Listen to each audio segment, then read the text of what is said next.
আজকে দুপুরে ভাত দিয়ে খাওয়ার জন্য একটা বড়া তৈরি করছি। তাই এখানে আছে মোচা সিদ্ধ করে নিয়েছি, আর এখানে পেঁয়াজ কুচানো আছে, চালের গুঁড়ো, বেসন, আর এই যেখানে দেখাচ্ছি ভেতর থেকে পার করে, এগুলো হলো চিংড়ি মাছ, ছোটো ছোটো চিংড়ি হয় না, সেই ছোটো চিংড়ি মাছগুলো। আর এখানে চালের গুঁড়ো, বেসন, কাঁচা লঙ্কা, একটু লবণ, হলুদ, একটু মিষ্টি সবই দেওয়া আছে এর মধ্যে। আর ছোটো ছোটো টুকরো করে করে কাঁচা লঙ্কাগুলো দেওয়া আছে, আর একটু বেকিং পাউডার দিয়ে দিয়েছি এর মধ্যে। দিয়ে এবার সুন্দর করে এগুলো সব মেখে নেব।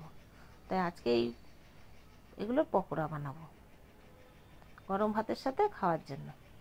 আর এটা গরম গরম সবার শেষে করছি, রান্নার পরে এটাকে গরম গরম করে খাওয়া হবে, গরম গরম ভাজা হবে, ভেজে খাওয়া হবে। লঙ্কাগুলো ছোটো ছোটো করে কাটা আছে, লঙ্কাগুলো একটুখানি সুন্দর করে ভেঙে নেবো, তাহলে ঝালটা সব সময় সব জায়গায় সমানভাবে মিশে যাবে।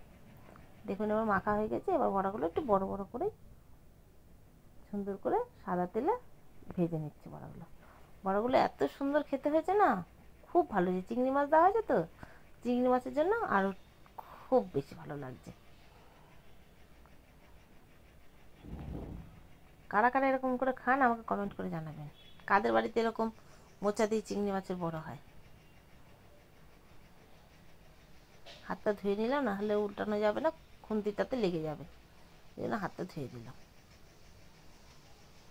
এবার সব সুন্দর করে লাল লাল করে ভেজে নিতে হবে। সত্যি ভীষণ ভালো হয় এই চিংড়ি মাছ দিয়ে মোচা দিয়ে এই বড়াটা। মোচার বড়া তো এমনি শুধু হয়, মোচা যেহেতু অল্প ছিল বলে আমি কিছুটা চিংড়ি মাছ দিয়েছি বলে বেড়ে গেছে। আর একদম কুচো চিংড়ি, দেখছেন কি সুন্দর বড়াগুলো হয়েছে।